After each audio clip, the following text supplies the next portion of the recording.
All right, so try something new and put a 400 GT engine with the carburetors installed, because I believe that Ferrari did this when they put this engine together, but we found out, Matthew and I found out that it won't go in with at least that carburetor.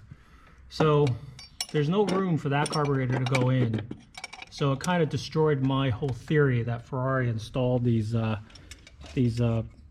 twin cam engines with the DCOEs all assembled with the airboxes, because I don't think it's possible to install this engine with at least one carburetor. So Matthew's pulling off that other carburetor so that we can clear it, because if you look here, the firewall, the last carburetor in the back by the driver's side hits up against the firewall. So for the angle that we need to get the engine in underneath the cowl, there's no room, so we got to pull this carburetor off. So let me get in here and help him get the rest of it off with the linkage and everything. But live and learn. Well, I got the engine in, but what a learning experience. I was hoping I could get it in with the carburetors attached, but proved my whole theory was wrong. I used to think that Ferrari had to have installed the air boxes and carburetors all in at the same time. Because how else did they get the air filters in, and just craziness with the velocity stacks and the air boxes, and you know, I've talked about it before. It just seems the way they packaged this engine was very strange and almost impossible to install without having them all go in as a unit. So but I was proven wrong, because I was trying to get these carburetors in and those rear ones just would not go in without with the angle that it wanted and the way it crossed the front cross member. So I ended up taking the rear two carbs. But for anybody who cares, it's possible to do with two carburetors in, with the with two carburetors removed off the back. But now I realize the next issue is it's actually going to be more difficult to put the headers in with these carburetors in the way. So, you know, I might have just shot myself in the foot. I wanted to experiment to see whether or not I can get these carburetors in with them installed on the car. But now with everything installed, I'm starting to realize that I'm gonna fight these headers, trying to get to the studs and the nuts. I'm still gonna try. I might be able to reach around there, but yeah, maybe I should have just done it the way I've always done it, which is the carburetors off and install it. But you know, how do you know without doing it? I mean, you know, no one knows exactly how to do this, so I'm figuring it out as we go. But at least the engine's in. I'm gonna start hooking it all up and firing it up, and hopefully we don't have any leaks. Not putting the transmission in, not putting that stuff in. I just want to fire this up and see if we have any leaks. Well, I hooked up everything on the car, but man, is there a lot of stuff you gotta hook up. We got a vacuum pump we gotta hook up. We got a power steering pump that needs to be hooked up. We got a reservoir that needs to be hooked up. We got an oil cooler and lines that need to be hooked up. Alternator. And then I did end up putting the headers in without taking the carburetors. It wasn't that bad. I mean, you still got to reach around the carburetors, but the headers went in okay. I mean, it wasn't that bad. So we got that done. All the vacuum hoses need to be routed. Had to get the throttle linkage installed and the ignition wires. The biggest problem I had with this car is getting these distributors in. I found out that the distributors, when you look at the way they're wired, they're really kind of cocked very differently than normal. So I actually was off by a few degrees and just didn't get it connected correctly.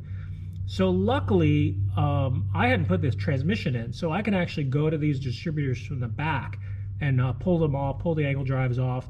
Still wasn't easy because you're really, you know, working underneath the car. But imagine trying to do this from up here. Look at this access to the distributors. So try to get things timed. On top of it, the timing marks on the ignition is on the bottom of the flywheel. So it's at the bottom of the car. So even if you could get to it from up top, which is the only way to get to them once the transmission is installed, you have to constantly go from the top to the bottom to even look at where the ignition marks are. So luckily for me, I had, I decided to just go ahead and install the engine and not put the transmission in, so that way I could fire this up with just the flywheel attached and make sure I didn't have any leaks. But I had some issues with the ignition, so luckily, without the transmission, I could work it from the bottom and turn the engine over and do all that stuff from underneath, which helps. But it's still not easy access because you can't see the top of the distributor from under the car. So you're constantly like trying to turn things and adjust, all the ignition adjustments to get everything to line up correctly. And you have to still put the car down, take a look at the top, go around the bottom. So it really just makes this installation a lot of little fiddly things. And I spent all day yesterday getting it hooked up and wired in and all that other stuff. And then today came in this morning and kept going at it. But I had the rear angle drives silicone in just so they wouldn't leak.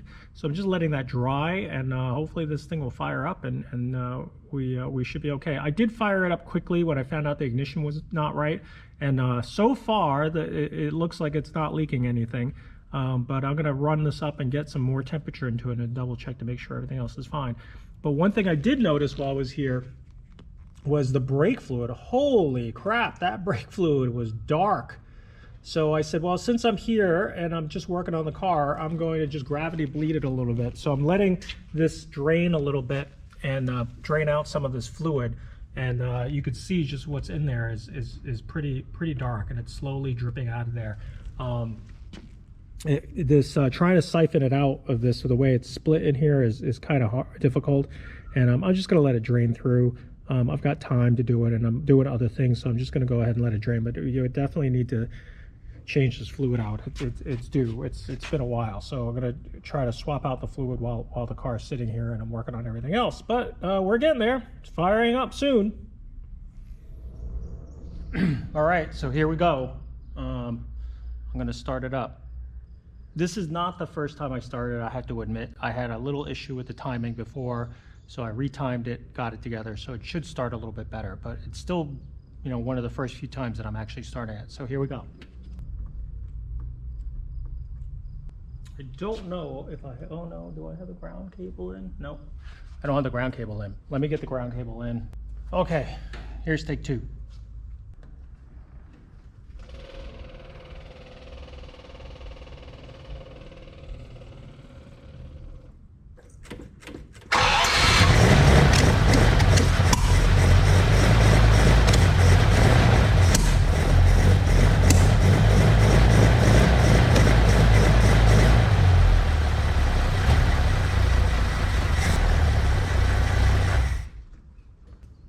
Well, she starts. Tack is not working, so I don't know what's going on there. To find out if one of the cables, when I plugged in the coils, whether or not the tack wire might have come off. I need to raise the idle a little bit so that I can check timing. But the timing at least is better than it was before, because now it starts and kind of idles. So let me work on this thing, but at least it starts. I'm going to look around, make sure there's no oil leaks, but we'll just keep looking, but it's a start. So I got the car started, but we've got an ignition issue.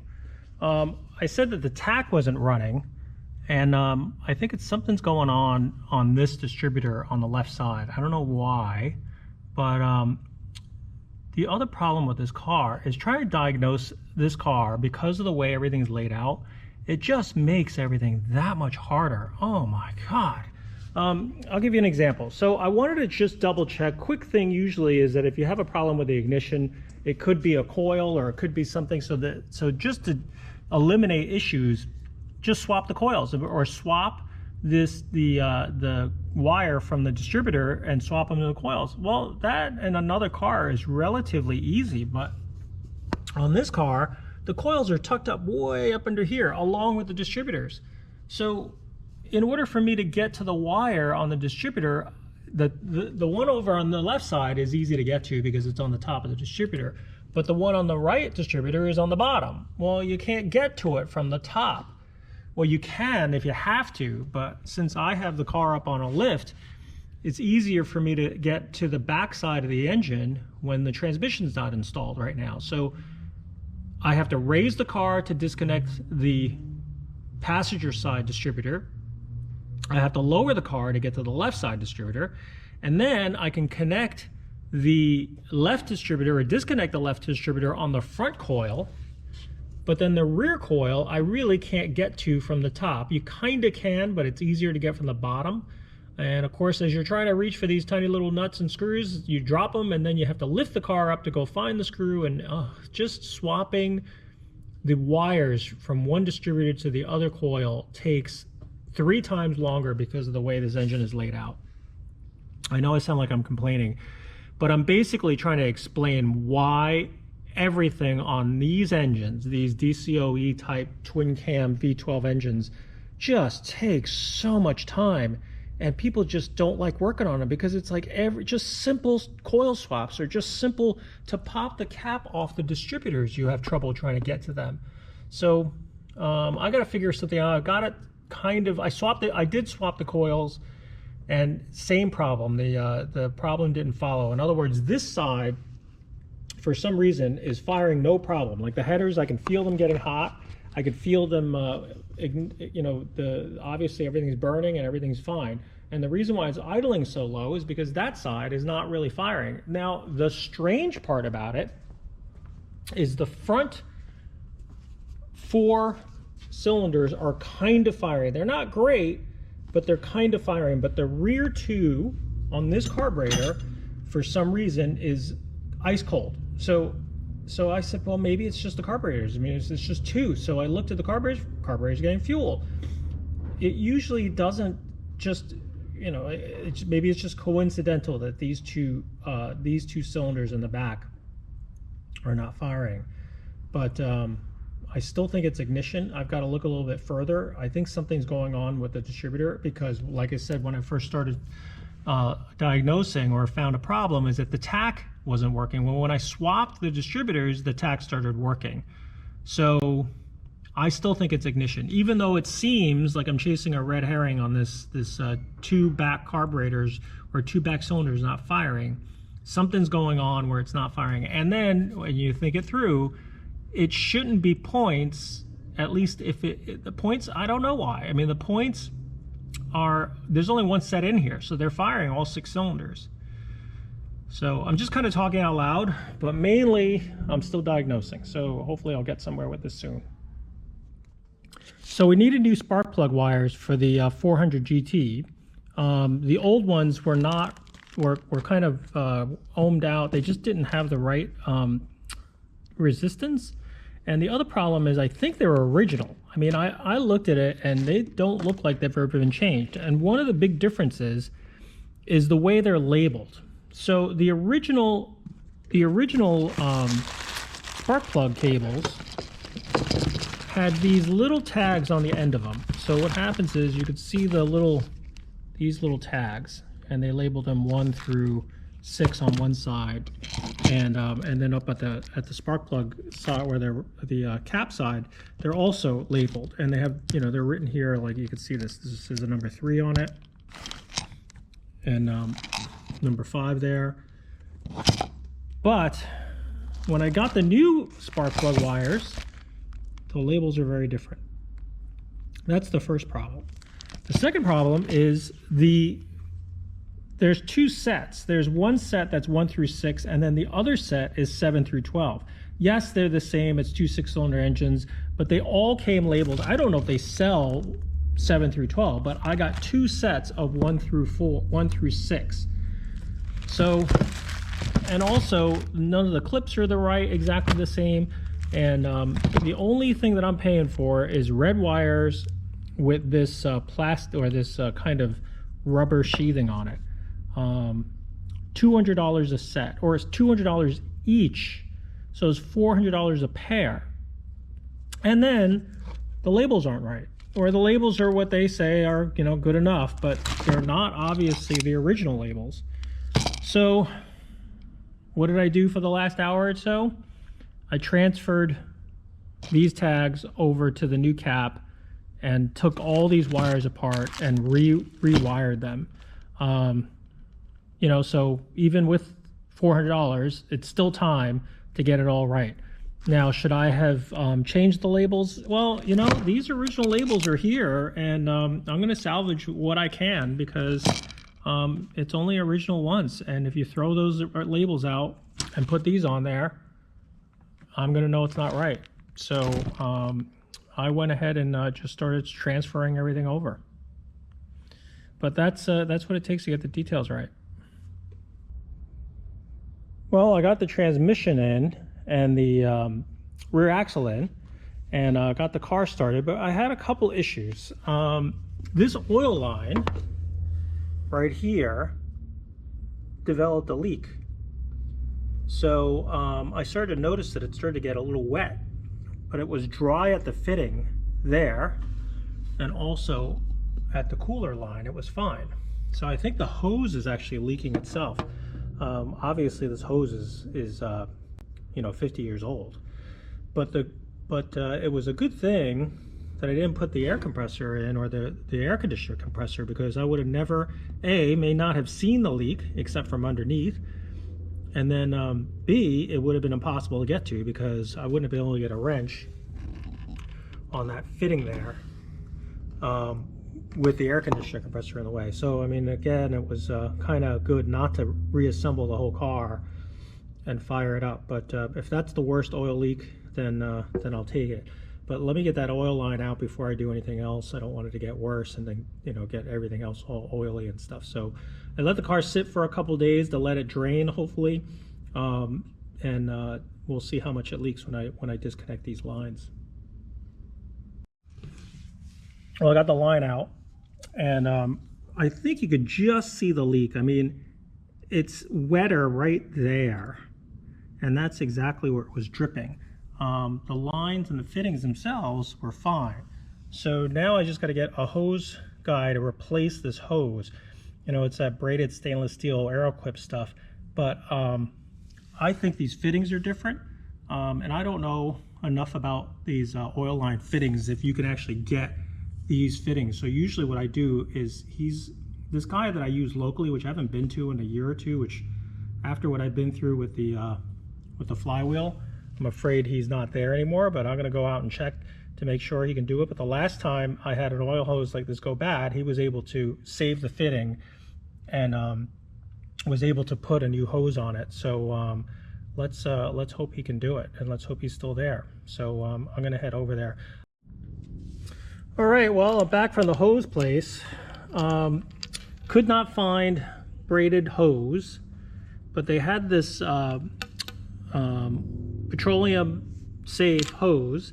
The problem that we had is that the fitting had to be cut off because the ferrule had to be cut off. And then the issue was that it's the ID, the inner diameter of the hose, or the ID, the OD of the actual ferrule, or the fitting, was 3/4 of an inch. And so we had to find hose that had an ID of 3/4 of an inch. And again, this is conversions from metric to, you know, whatever SAE we get, SAE, that's what we got. And the thing is, this Aeroquip hose, or whatever type of hose it would look like, it looked like Aeroquip, but the thing is, it's got a rubber sheathing in it, really thin actually. And maybe that's why it started to leak inside, you know, because it really didn't have a lot there, and it was just basically using the threaded sections of it to hold it together. There wasn't really a crimp. The ferrule wasn't really crimped on there. It was more threaded in there. So it wasn't really designed for a ton of pressure, looks like. But I mean, you look how thin that was at 3/4 of an inch. I couldn't find a thin wall hose that was going to fit there. So this hose just ended up being a lot thicker. But it's really just trying to get this hose to work. This is easily rated for a lot more pressure, but because the ID was 3/4, the OD was a lot thicker. But we had to find the right hose that was flexible enough that would fit and that it would work. So that's what we ended up doing, and I was able to save the fittings. They looked at their fittings. They didn't have anything that was similar to this with this spherical end on it. And then the other side, the challenge we had to do was you had to cut the ferrule down to get this to thread, because the actual insert was so short. So each step of the way was really, as usual, a challenge. But, you know, so just not being able to find the right hose, you know, the exact braided steel, stainless steel hose, to me was, you know, it was one of those compromises that I was willing to take. So let me get this back in the car and, you know, we'll keep moving forward. I tell you, these velocity stacks are really a pain in the butt.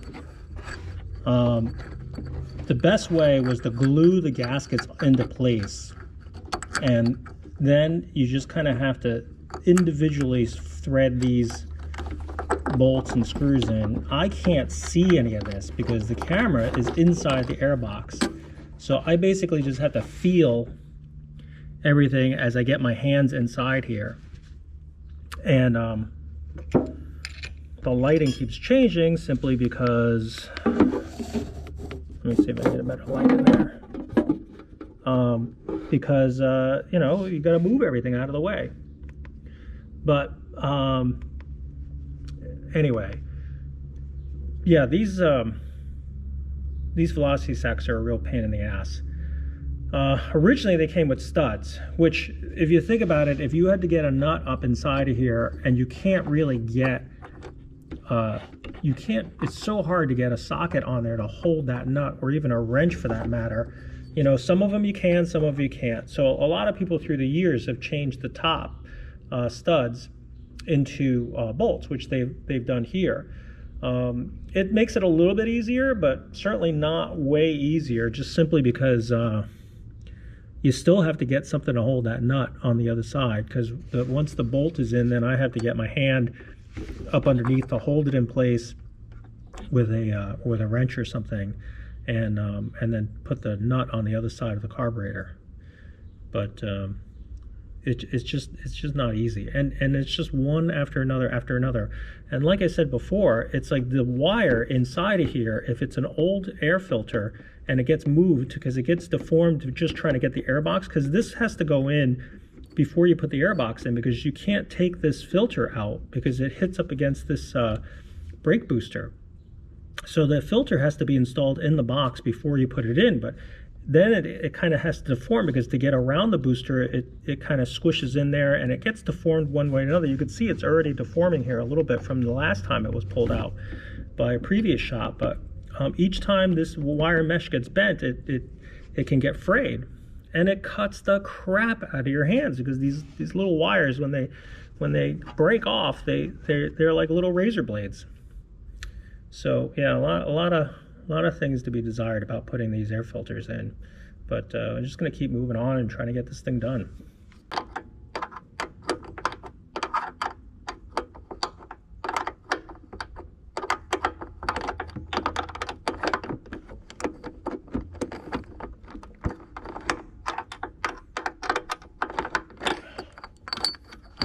Can't get the socket on straight.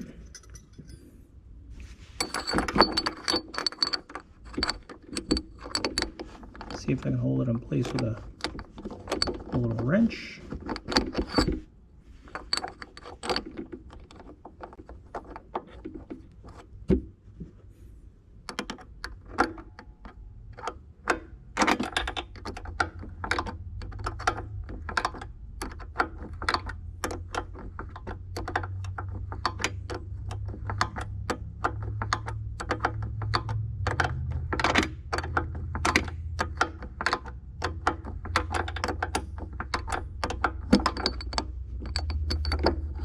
And of course, I can't see anything, so I'm just operating completely blind in here.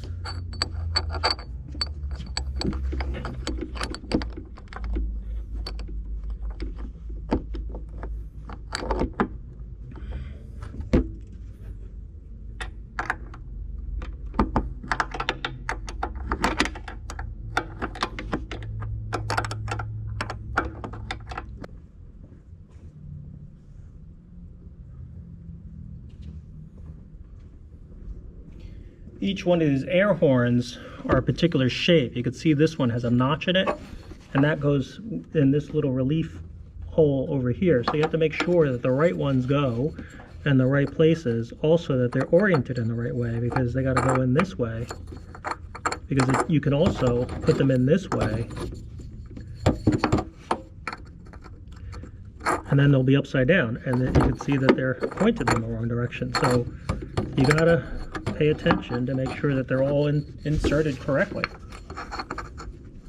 So I put this one in, and the reason why I glue these in is because this gasket would pivot out of the way and you have to line everything up.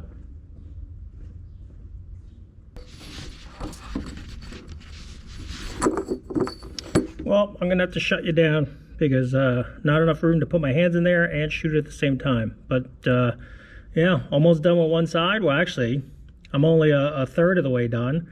I got the rest of them to go. But now you know why this just takes forever to put one of these cars together.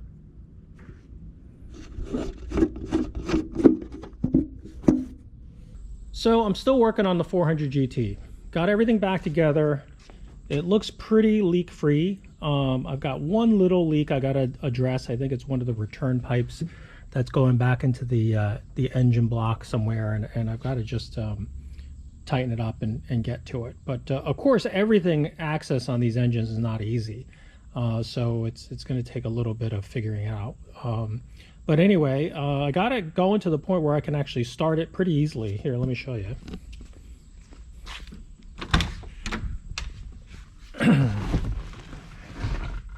I can actually just bump it. Starts really well. It just needs a little bit of tuning because it's still running a little rough. But it's getting there. Just got to put some time into it and get it going. Probably work on the oil pressure sender a little bit, or turn up the oil pressure a little bit. But starting to get there. But that'll just have to wait. So I'm going to wrap this video up for right now, and then we'll come back to it later when I get this thing running and we're going to take it out on the road. But thanks for watching.